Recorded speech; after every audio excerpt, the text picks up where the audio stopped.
Very happy to and honoured to have been asked by Paweł Rutkiewicz to speak here at the inaugural Warsaw Art Book Fair.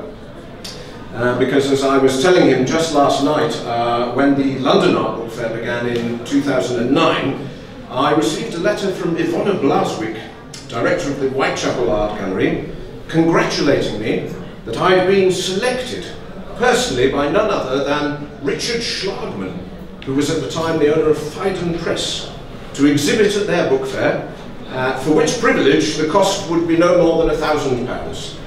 So I've never felt so offended by anything, and I've vowed never to go to the London Art Book Fair and have remained true to that promise ever since. As a result, here I am tonight here in this fantastic place with all you lovely people, and London's loss is Warsaw's gain. So the last time I was here was in 1995. Where's left again? That should just click. Or do I do it on here? I can do it on there. Switch it on this. 1995 to launch the book Contemporary Painting in Poland by Richard Noyce at the regular Warsaw Book Fair, or the boring book fair as it's known here. And that was at the Pałac Kultury na Kiev, just across the street. Very amazing building. And I had a great time. It was a great time. This was a very exciting, vibrant city in 1995. Maybe a little bit wild, early days, flourishing in its newfound freedom. All I can remember is a lot of parties, a lot of vodka, a lot of music, and some dancing. It was really good fun, and I suppose it was the country delighting in having, got rid not only of the Germans but then of the Russians as well, and filled with new hope and vigour. And to see it now, that it's changed so much with a lot of new building and European Union and all this business, it's very great. And there was at that time an uncertainty about the future in people here. And I heard last night that this amazing example of 1970s Soviet bloc chic could be pulled down. Its future hangs in the balance. Well, la plus ça change, la plus c'est la même chose, as they say in France. That trip and that book by Richard Noyce was so successful that I did another one in 1997. Followed up with contemporary graphic art in Poland, and you can probably find second-hand copies of that going for very, very cheap prices in bookshops around here, because things change, and like publishers ourselves, our successful books, especially those covering ephemeral topics like contemporary art, they have their day. They grow weary, worn, dog-eared, and become neglected and consigned to bargain bins, remainder buckets. And that enormous virtual flea market, the giant car boot sale in the wires known as the internet. You can buy it for 0.01 cents, which proves the old adage, sequels never work unless they are a big improvement on the original. Some titles, however, like the impressive selection we've seen downstairs here in the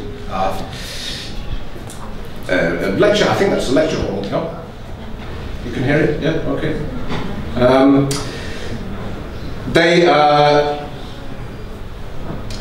They will live forever. Many of those art books could become collector's items if you go on to become the sort of rare, semi-mythical classics, like a first edition of, say, Robert Frank's The Americans, original printings of Gombrich, Hughes, Berger, Sontag.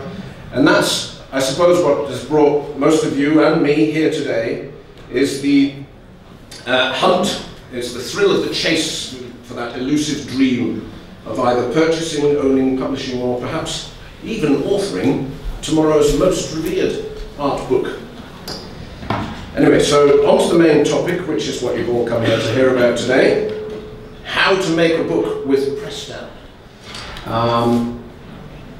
So you have to bear in mind that whatever I say is completely biased, it's totally one-sided, it's not to be trusted at all, because I work for Prestel, and it's a commercial company, and I'm have a lot of subjective opinions about books and publishing, which are probably a load of rubbish. Nobody knows everything, and there are thousands of ways to make books which have nothing to do with me, or Prestel, or Prestel's magnificent infrastructure, or superb expertise.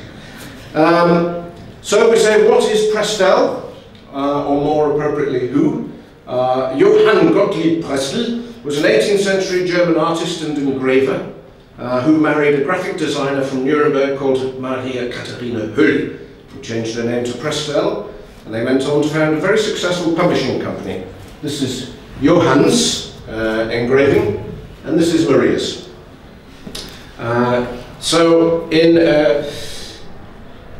Maria died in London in 1794, and Johann carried on publishing these big folders, unbound, of old master prints in Frankfurt until 1808.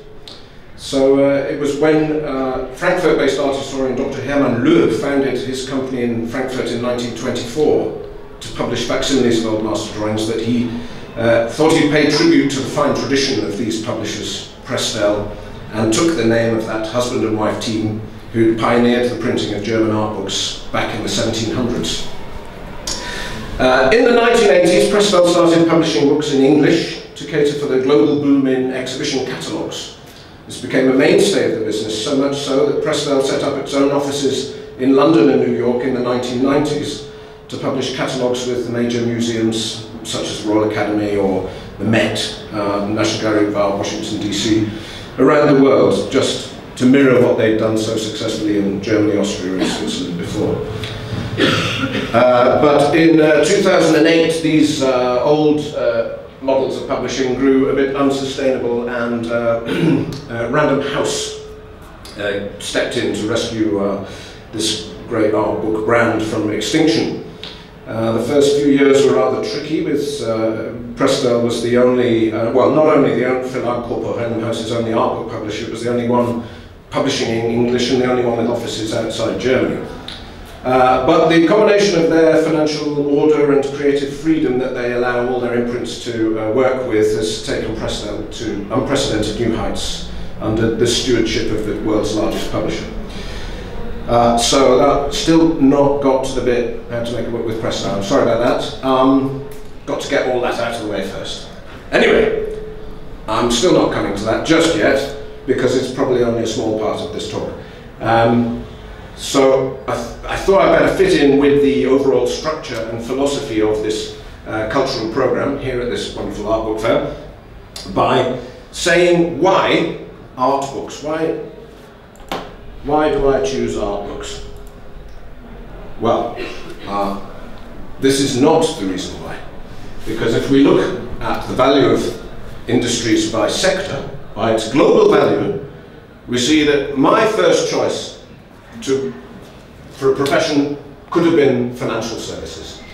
It could make 11 trillion US dollars per annum worldwide if you're in financial services. But I had no gift for numbers. I failed mathematics. So, law. I'm good at speaking. I could stand up in court and defend somebody, you know, who'd done some really bad stuff. $4 trillion in that. But it's really hard. You've got to read a lot of boring stuff. So, like my sister before me, I could have gone into insurance. You know, that's a good business. But I'm not Swiss, and I don't really care. Burns down, it's fine. Whatever, crash it, lose it. So, come on to publishing. And this is the reason why it was a foolish and stupid choice, because the worldwide book publishing industry makes $200 million compared to all those other things. So, I do it for the love. I could have gone, I didn't put arms dealing or drug running because I couldn't find the figures for those two things, but publishing was not a good choice. British photographer Lewis Bush, know him? He's got a blog called Dysphotic, Dysphotic, it's a pun, only works in writing. You may read it, but in it he recently likened making photo books to shooting on analog film. It's a vain attempt to impose order on the incomprehensible blizzard of images with which we are daily bombarded. Bush contends that making photo books gives us an illusory form of control. It's like pulling your hoodie around your head while a storm is raging around outside. In response, Bush's colleague and pal of a lot of our authors, Nick Wappington, went so far as to describe the current proliferation of photo books as a boring, out-of-control clusterfuck. But I perceive undertones of slight bitterness in Wappington's polemical pronouncement, because he's never won a photo book prize, and he never will. But anyway, if you're like me and you just want to make a bit more money, lead a bit of a comfortable life while doing something you love and believe in, or you're one of those people who think that through the medium of art and visual culture you can change the world, then you'll, like me, believe in the necessity for putting art in books. It doesn't matter that it's 400 years old, it's under threat from digital nonsense from all sides. We've had a precedent for this. The founder of Thames and Hudson, a Jewish emigre from Vienna in the 1930s, set up the company in the 50s. In the 1960s, he called a crisis meeting of his board of directors. He said he'd just seen a new colour television and a series on this by Kenneth Clark called Civilization, and this was going to kill books forever. What were they going to do? They might as well close up shop tomorrow because this colour television was going to destroy it. Turns out, as we all know, with the benefit of hindsight, there was nothing to worry about. The mass marketing of television, the mass marketing of history, art, culture, opened up a whole new audience, previously ignorant to the joy of books, which had only previously been collected by super rich elite doctors and the like. And obviously that publisher's sales went from strength to strength. So one person's obsolescence is another's tried and tested formula. So now we will talk about how to make a book with Prestel, because we've not got to that bit yet. And I have to start with some bad news. The bad news is that Prestel's not looking for new book proposals. We don't need any new book proposals, because we've got so many. We've already millions, and sifting through them, look at all these wonderful things. We can't publish everything, and we just don't have the paper, let alone the money, the editors, the time. It's not possible. We've got to be very selective, and that's what publishing and being a publisher is all about. Being selective, curating, choosing, picking, and by being so picky, that enables us to make those few books that we do make absolutely exceptional. The very best in the world. And it certainly doesn't stop with just making lovely books. I've come across a lot of people who've made gorgeous, lovely, beautiful, amazing books, but unless you also put time, money, effort into resourcing the placement of those books, working with the right retail partners, ensuring stock's available globally at the drop of a hat whenever there's demand, getting reviews, feeding your sub-warehouses in every region on earth, so that whoever read about any of these books can just get them straight away at a great price, then it's all been a waste of time. So, is there some good news? Yes. Very good news. The good news is that Prestel is first-class fulfillment, very quick delivery, very professional publishing structure based on maximum visibility and broadest availability of gorgeous printed books. Even after our superhuman efforts to make successful books and to sell those books, not all those books that you saw just then sell through. And we're not alone in this. A little bit of feedback on this mic. That's good. Gerhard Scheidel, he made a documentary which, as a prequel to my talk today, it was very kind of him, it was called How to Make a Book with Steidl. So this is the first in a series, How to Make a Book with Prestel. And he says in that film that only 2 of his books have ever made any money for him. One is the Tin Drum by Günter Grass.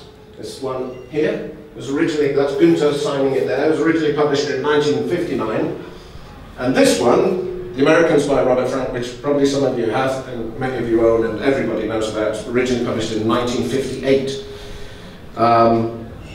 All the rest of Steidl's books, he calls them investment. And I think that's the case for most trade publishers, and it is also the same for a good few academic ones as well. I mean, there are always just these couple of geese which lay the golden eggs year in, year out. And as I've gone to the farmyard for some metaphors, I'll carry on. A few books represent a handful of cash cows, making all the milk, and the rest is just throwing mud against the wall, seeing whether it'll stick or not. So, how to make a book with Prestel.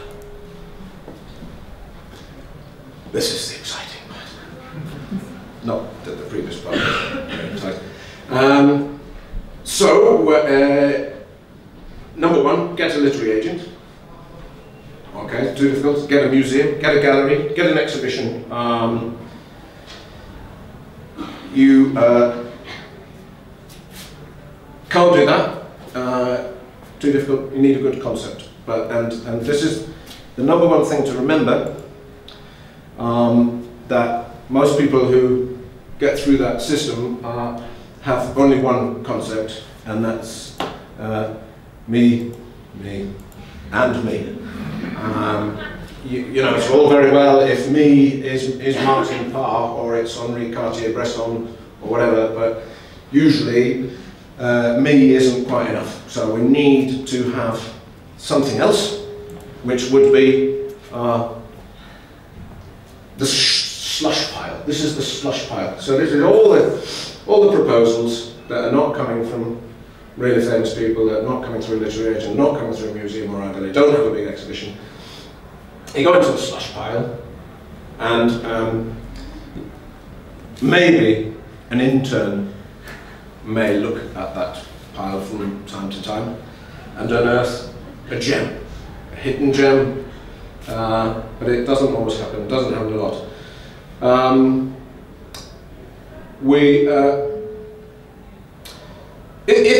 If you've got a concept other than me, and it finds its way out of this lovely pile here, then we would call the author in for a meeting, because we like the synopsis, we like the picture material, and then we would discuss matters with that person.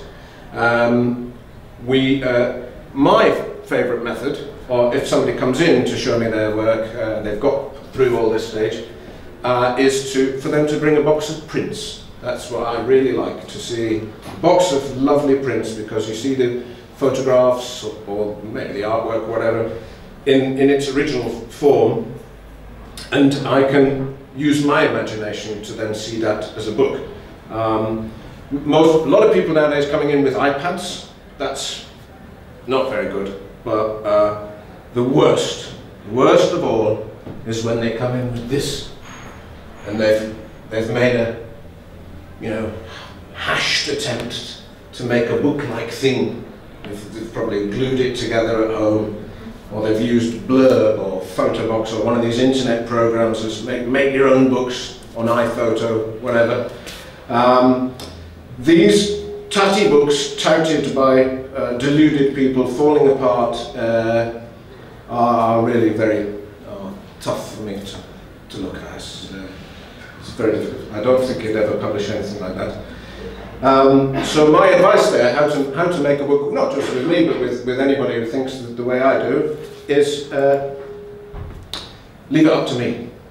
You know, don't have preconceptions. My role is to imagine that material as a book, how I can bring it best to market, and it's that leap of imagination that excites me. I conjure up in my mind what the perfect format, the trim size, the binding that will suit it, that will excite our customers.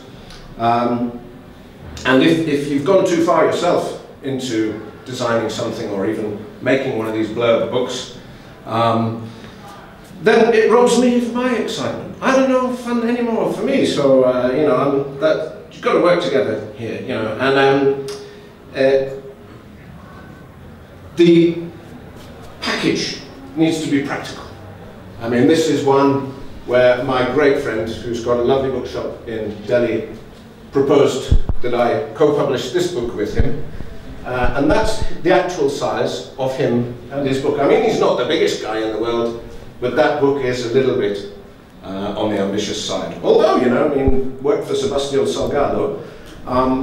And this one was proposed by a, I think, Colombian publisher, a series of Los Libros Más Pequeños del Mundo.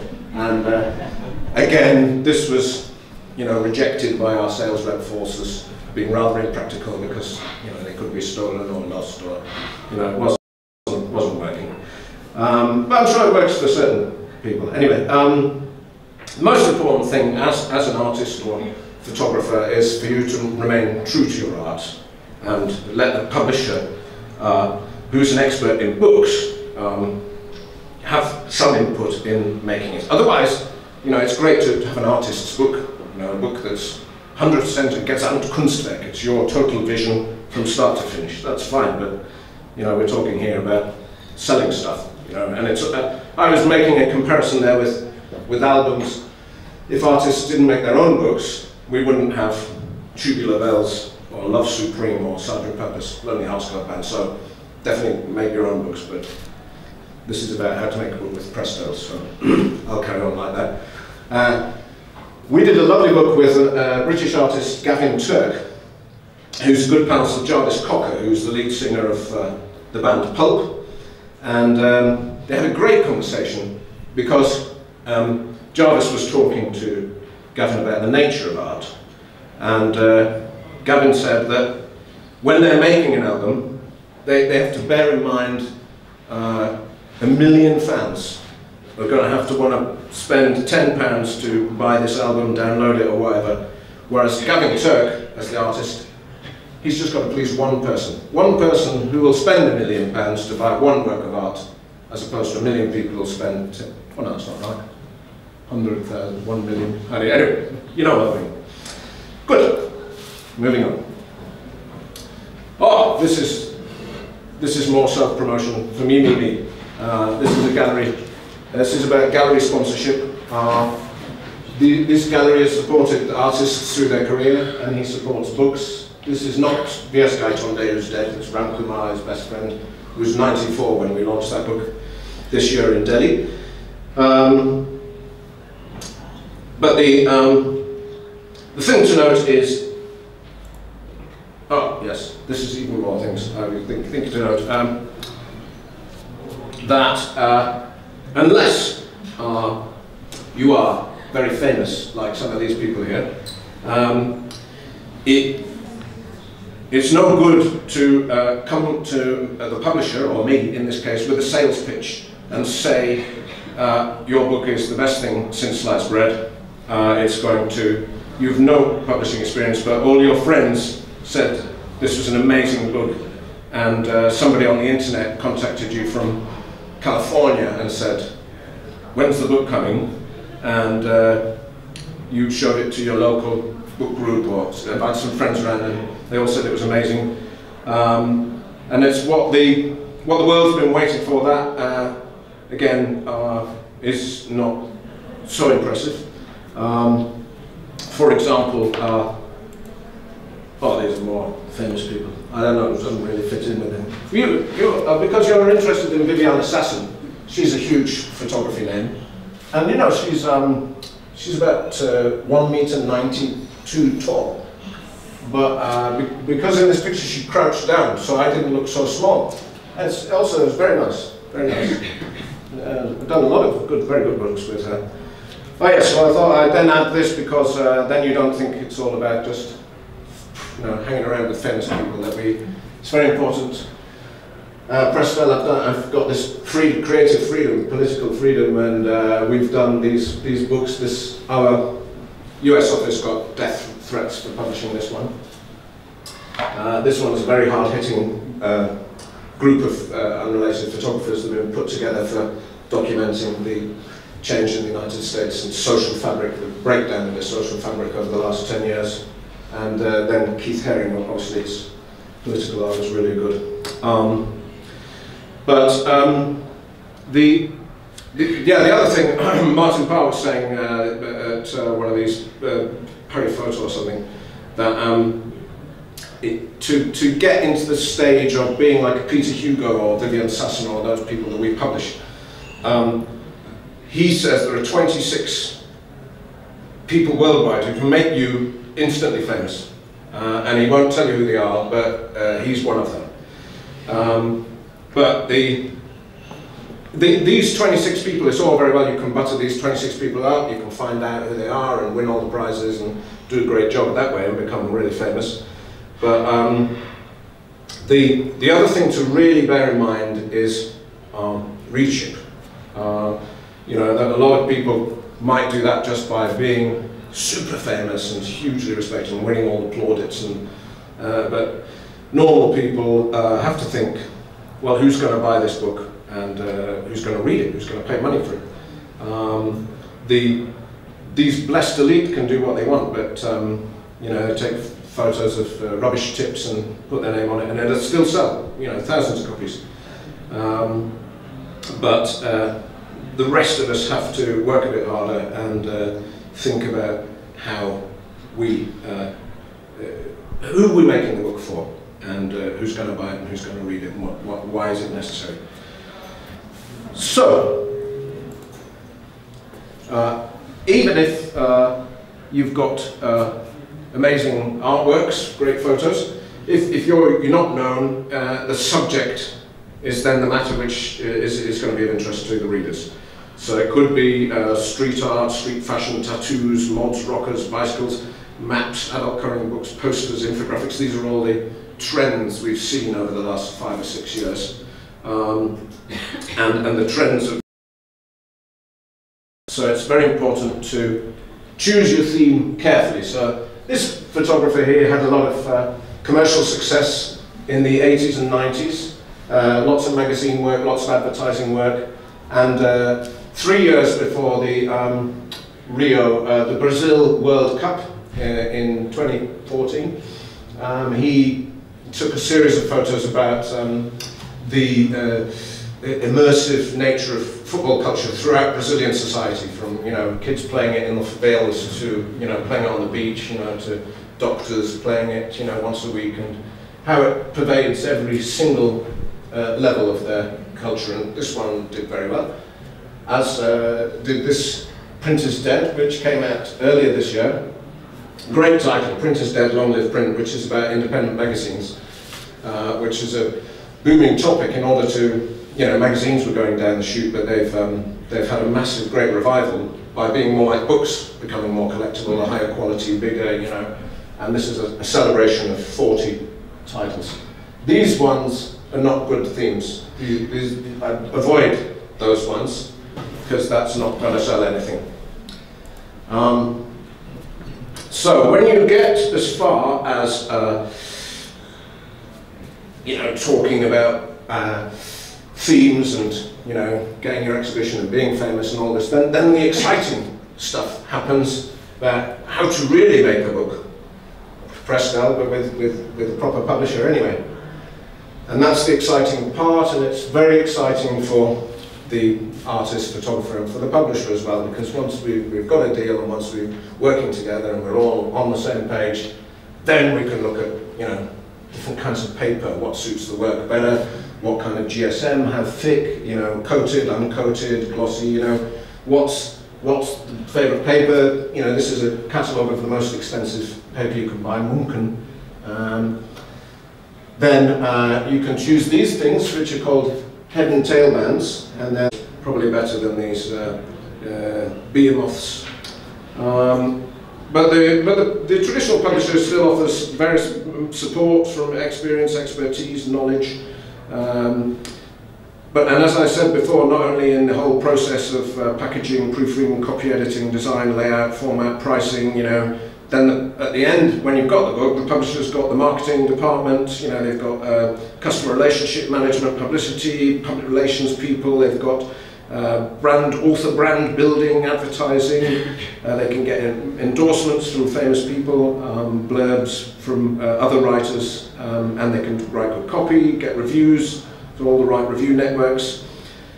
They've got the sales force, they've got key accounts people, they've got vendor of record relations in place with every one of the big retailers. They can place the books in the right places, at the right retail outlets, whether you want it, your books at Tate Modern, National Gallery, you want them available through Barnes & Noble or Waterstones, whatever. This is the standard, Urban Outfitters, the standard kind of thing that they do. And you know, a big publisher like Prestel or Random House also has a legal department that can make sure that your intellectual property is protected against copyright infringement. So that's a lot that publishers can do to help you out there. Can you finish that? Yeah, finish that. Oh, gone back. Can't go back. Never mind. In his film, gone past the end.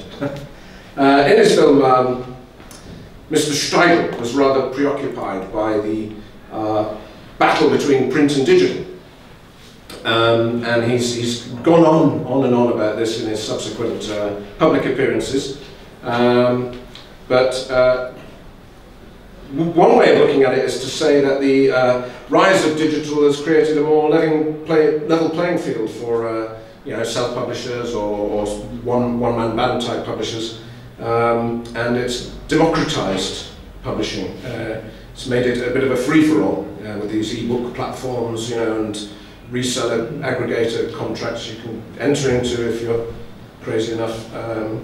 You know, that's all been a force for good in people who couldn't normally get their leg in the door. But bear in mind, 80% of the global market is still print. And if you remember in the movie business, going straight to DVD means the movie's crap, basically. We have, if a publisher says to you, make a great ebook, that means they can't be bothered, you know, spending any money to actually print things. So that means it's no good. Coming back to the importance of books,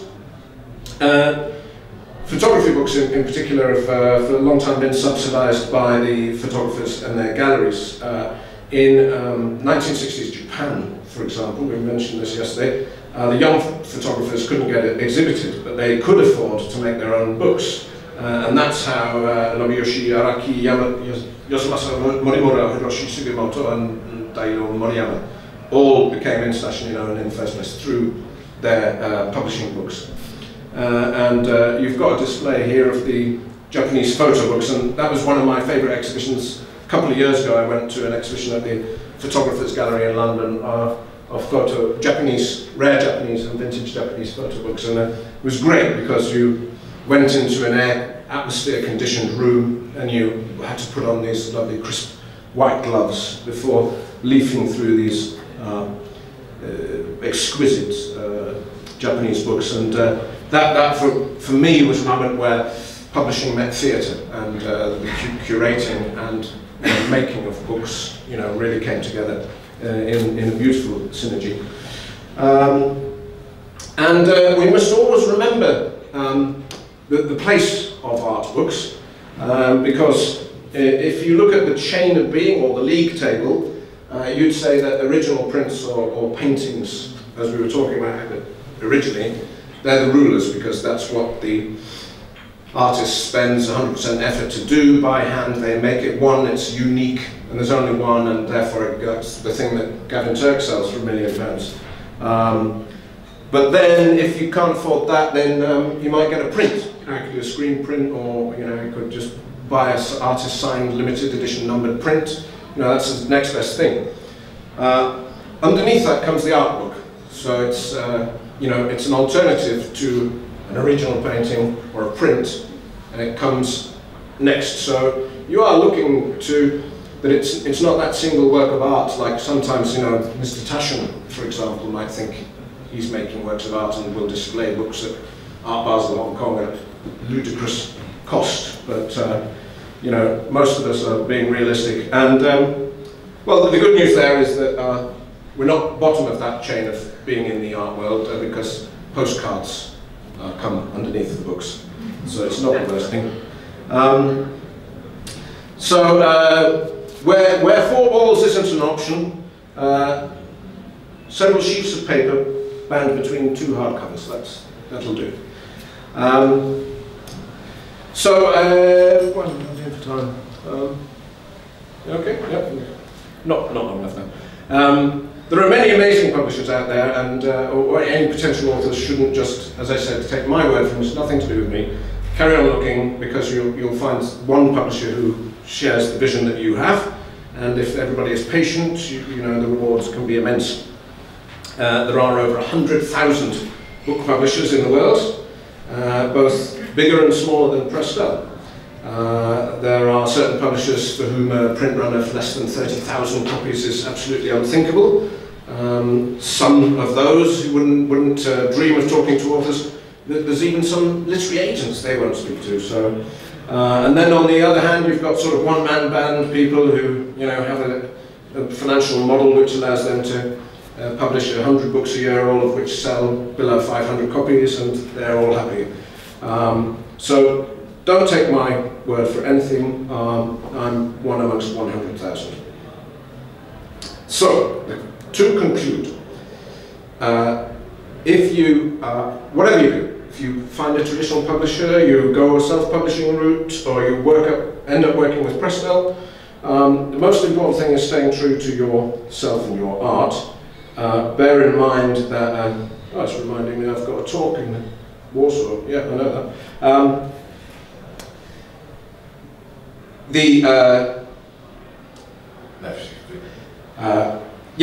Bear in mind that publishers have to make money on selling the books, so that's a commercial concern. But it does mean that, you know, if it all fits together and works nicely, you will have maximum exposure for your message, which will reach the largest number of people throughout the world, which you wouldn't if you just went and did it with a small thing. Graham Greene, the author, used to call his books entertainments. You know, now they are considered great literature. They're on the, you know, reading lists of every school and university of reading English throughout the world. Joseph Conrad, you know, he Polish author. He apparently couldn't see what the fuss was about Jane Austen. Couldn't stand it. Thought it was nonsense. Provincial writer writing nonsense. Who's laughing now, Joseph? Anyway, and Charles Dickens used to be read in instalments by naughty schoolboys hiding in the cellars of schools, and if they'd caught reading Charles Dickens, they'd been thrashed by the headmaster. Of course, now it's, you know, high literature, been made into everything you possibly imagine, you know, classics they're called, aren't they? So that little assessment of literary grades goes to show that history is what decides, not publishers, not critics, not the public. It's history that will determine the legacy of great books and great literature. Time will put its distance between any advice you can get from me or any other publishers, which is always dictated by, as I said, trends, caprice, markets, time pressure, demand, supply, cost, commercial expedience, and it shouldn't let any of that stuff get in the way of eventual success. So if your ideas last, your art's abiding, then you will put your heart and soul into it, then those books should last forever.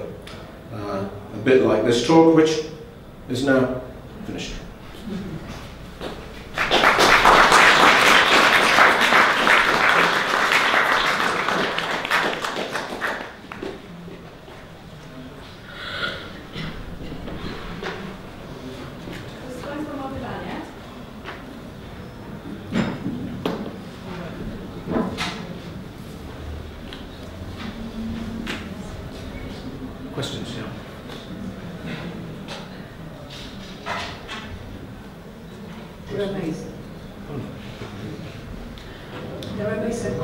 Yes, you can ask a question in Polish and you can translate it.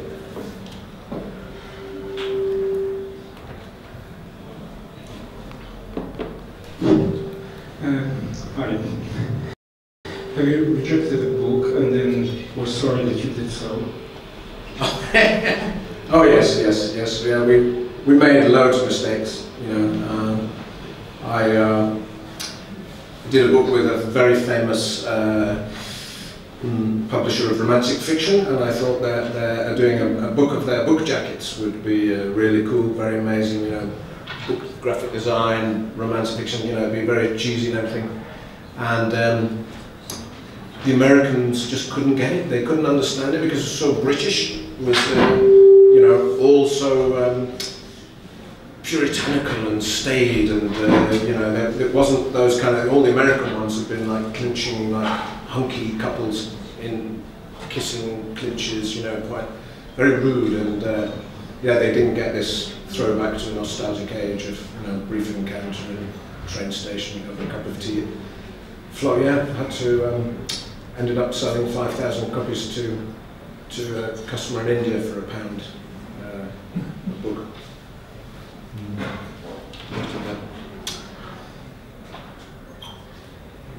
Yeah. Hello, Mr. Hansen. You encouraged my interest. What is missing in your presentations on contact data? Contact? Yes. Yes. And I have a question. Do you have any model of profit sharing? So yes. Is it fair model for the artists, or?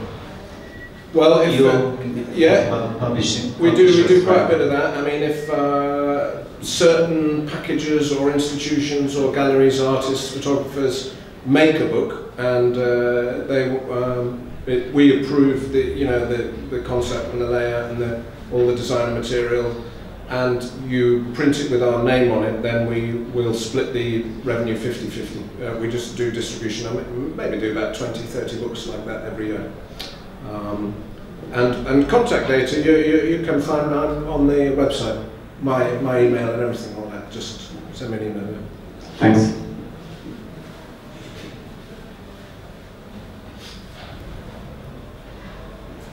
So I got a question. Yeah. What was your first book, or Prestel for any other publisher?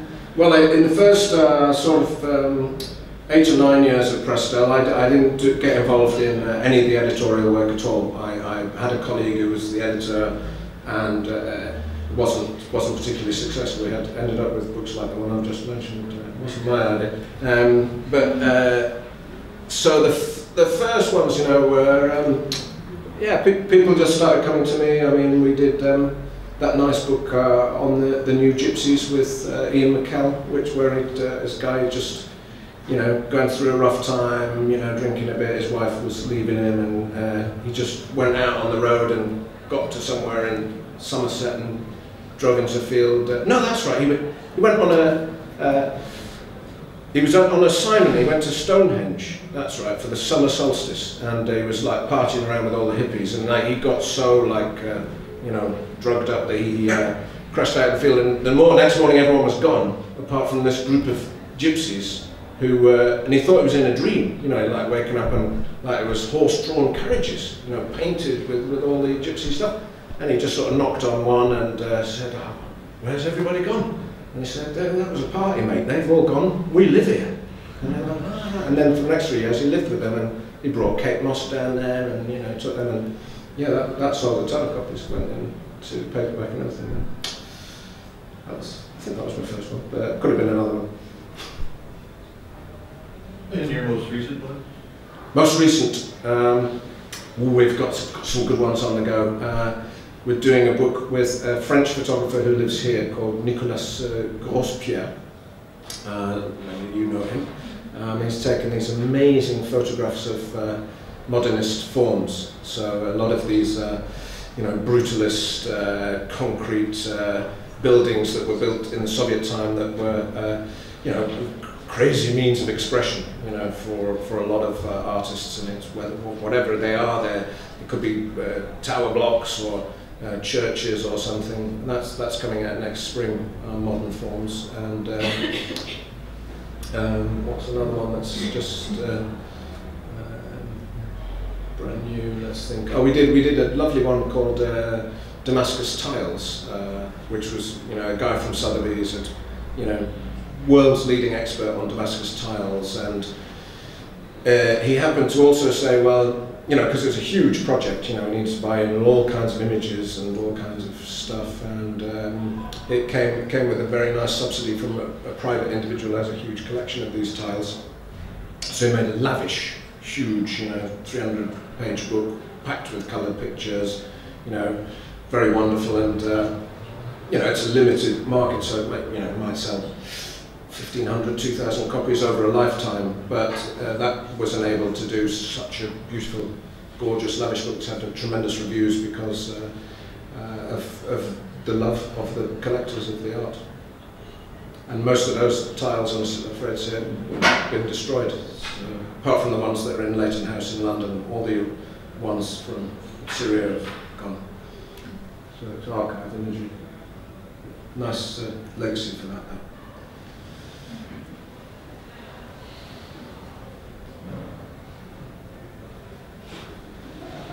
A simple technical issue. What's the average timing from first contact to final publishing? Good question. Yeah, it's about a year.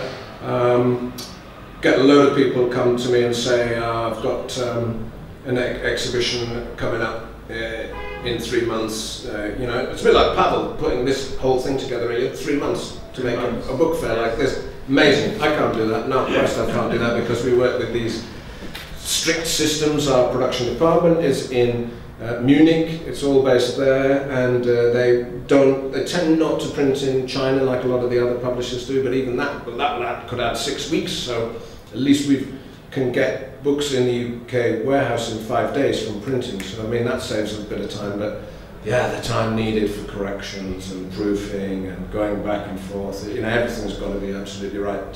But one of the longest delays is the marketing and sales process. You know, like our wholesale customers and overseas customers need to know 9 months before anything comes out, the price, the specification, to have some page sample layouts, to have a jacket. And that's the big delay. It's the sales marketing process. You know, we can't get a book. So now I'm looking at autumn 2016, and that is more or less closed. So, you know, some people come to me, they've got a huge exhibition, an anniversary, 40th anniversary, famous people, but I can't do it for next autumn. You know, they want to do it all next autumn, but they would have to send everything to me by February, all the pictures and all the text to put in the layout.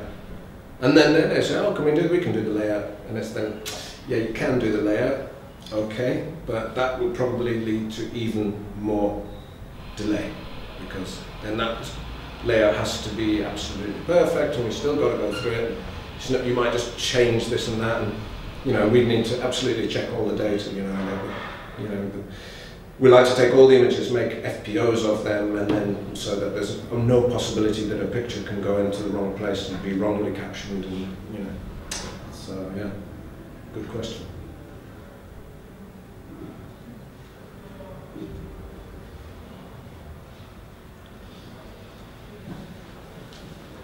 So, thank you very much. Okay, thank you.